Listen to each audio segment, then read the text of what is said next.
In this lesson, we're going to be talking about using Burp Suite's repeater. Let's say that you wanted to issue a request over and over and over again, but you wanted to make simple changes to the parameters or to some of the header fields. And you didn't actually want to go through the process of using a browser and using something like tamper data. What you can do is you can use Burp Suite's repeater, and it gives you the ability to make just simple changes and then keep sending the request out to the server. What I did there was I took a request over here on the target, and I just selected send a repeater, and it threw it over to the repeater tab here, and now we've got the request.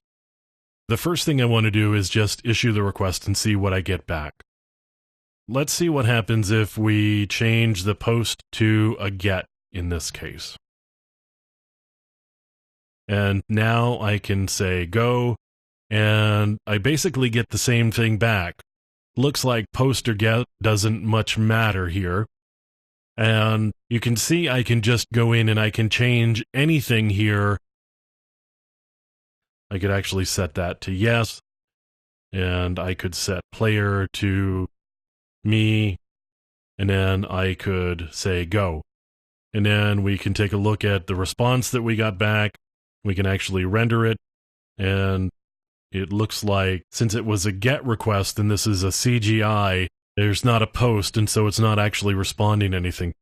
Let's go back up here and change this to post. And now I've changed my player to me and admin to yes, and let's send the post in. And it says, welcome me. The computer has chosen a number. So now we've actually posted something. It's taken the parameter in. And we could do things like change the session ID as an example. I could change the security to low and change the session ID to 12345.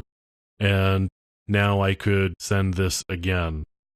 And doesn't look like we got much of anything different there, but you can see that I can do manual manipulations, and certainly I can do that with a plugin like Tamper Data or something like that, but having the ability to just sit here and not have to issue a request through the browser, just sit here with my request, keep changing things around, and I could actually go through and make these changes over here as well.